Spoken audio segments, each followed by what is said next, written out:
If you've been thinking about starting or growing your Amazon business, one of the first big questions is this: should you resell existing brands or launch your own? In this video, we're gonna compare retail arbitrage and private label step by step. We'll talk about startup time, profit margins, long-term potential, and how to actually find suppliers for both models. And I'll show you how to use one tool, Supply Leader, to make either strategy easier and way safer. All right, so let's get down to it. So, what is retail arbitrage? It's simple. You buy discounted branded products from retail stores or online and flip them on Amazon for profit. Think finding Nike shoes on sale for $40 and reselling them for $70. Sounds good, right? And in many ways, it kind of is. So here we're going to be looking at some pros for doing retail arbitrage. It's easy to start. Low upfront investment, you're selling brands people already trust, and there is no need to create listings from scratch. But there are also downsides, and they matter more as you try to grow. So let's look at the disadvantages for retail arbitrage as well. Inventory is inconsistent. You depend on what's on sale. Margins are often thin after fees and shipping. You don't control the listing, the branding, or the customer experience, and it's not really scalable. It's more hustle than business, really. Now finally, and probably most importantly, if you're selling big name brands, Amazon can ask for official invoices, and if you can't provide them, your account is kind of at risk. Now let's talk about private label. This means you source a generic product from a factory, brand it under your own name, and make it your own. For example, instead of reselling a generic yoga mat, you launch your own mat with better materials, a unique design, your logo, and custom packaging. It's your product, your brand, and your listing.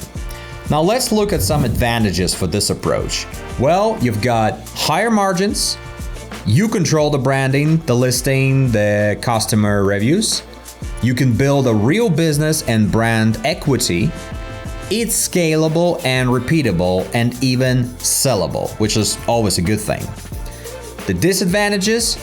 Well, it takes more time to launch, requires investment in packaging design and marketing.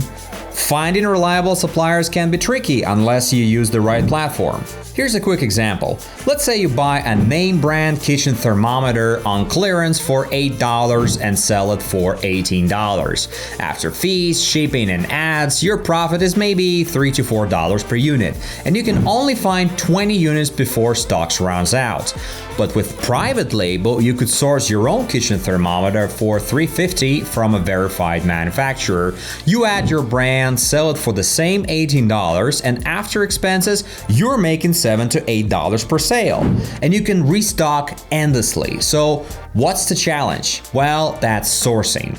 If you're doing retail arbitrage and want to resell branded items, you need authorized distributors, and you need proper documentation as well to avoid Amazon compliance issues. If you're doing private label, on the other hand, you need verified factories, low MOQs, and options for branding and packaging. That's where SupplyLeader.com comes in. It supports both models. If you're launching a private label product, you can access a huge database of verified manufacturers, search by photo, keyword, or even ASIN, filter by price, MOQ, and category. Get access to many factories that support small test orders with full customization. If you, however, want to resell branded products, well, you can submit a manual sourcing request. The Supply Leader team will find official distributors. All deals go through compliance checks with documentation verified by legal experts, so you can stay safe on Amazon. And yes, you can even source big name brands, but do it right with proper paperwork. Now let's talk about growth. Retail arbitrage is fast, but hard to scale. You're always looking for the next deal.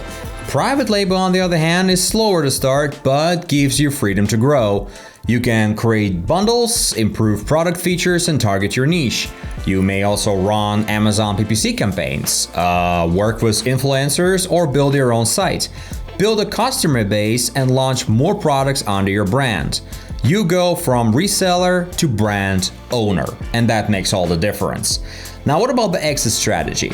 Well, you can't sell a retail arbitrage hustle, but you can absolutely sell a private label brand, reviews, traffic, and customer base included. It becomes a real asset. So, to sum it up, retail arbitrage is a great place to start. You learn how Amazon works, make some cash, and build confidence. But if you want to go further, if you want to create a business that scales, private label is the way. And with tools like Supply Leader, you can find reliable factories or verified distributors all in one place, with legal review, direct contact, and support at every stage. Now, all our videos are under 10 minutes and straight to the point, no fluff, jam-packed with value, just real-world strategies. Hit the like button if you found this useful, subscribe to the channel, and drop a comment. Are you building a brand or flipping products? Let's talk in the comments, and I'm gonna be seeing you in the next video.